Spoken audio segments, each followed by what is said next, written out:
Let's talk about mental health and stigma. Deciding to talk to a therapist isn't a sign of weakness.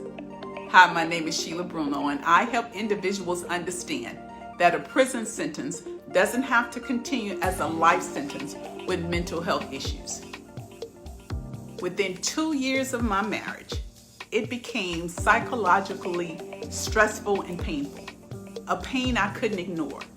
It stopped me from doing much of anything, unable to eat or sleep. Sleeping pills had become my meal of choice.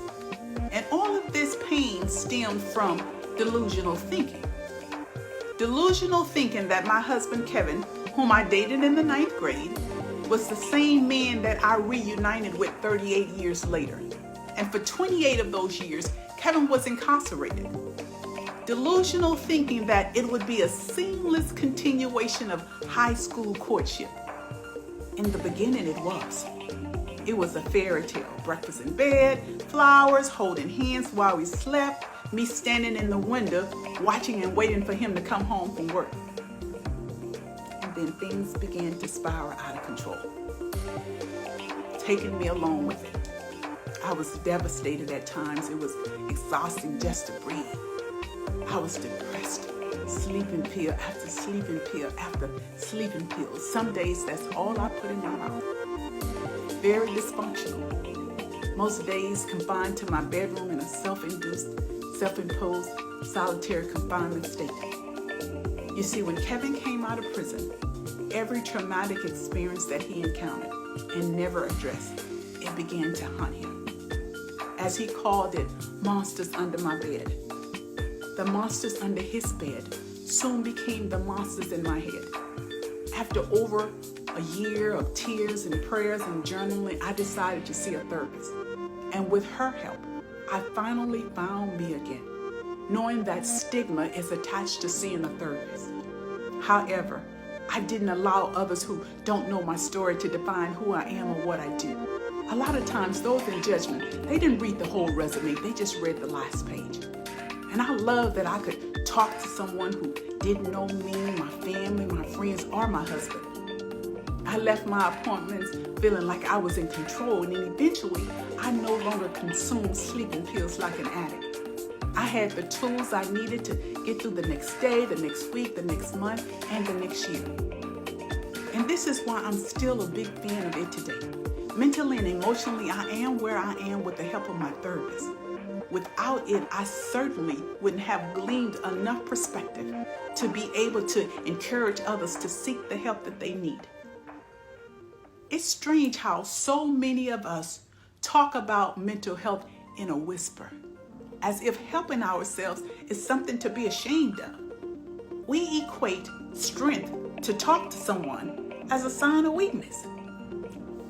Day to day, we don't talk about our mental health with the ease we talk about physical health.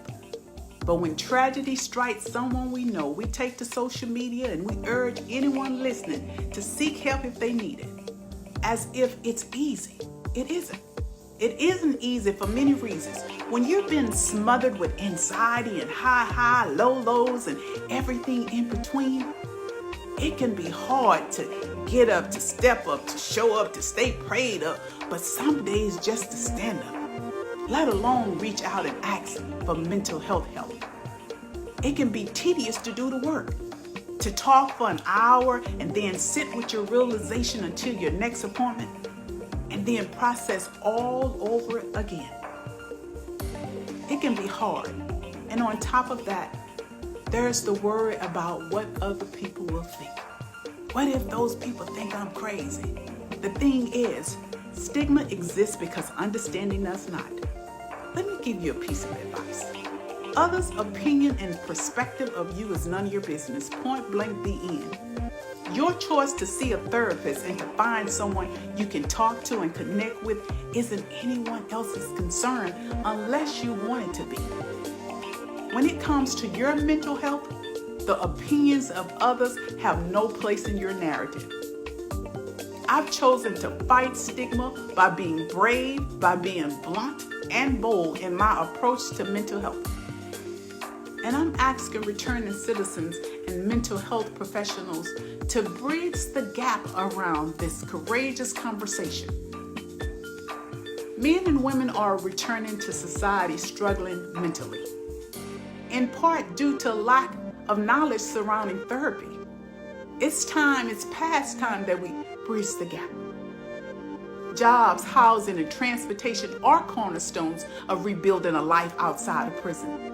But without proper mental health counseling, experts say there isn't any glue to hold those pieces together.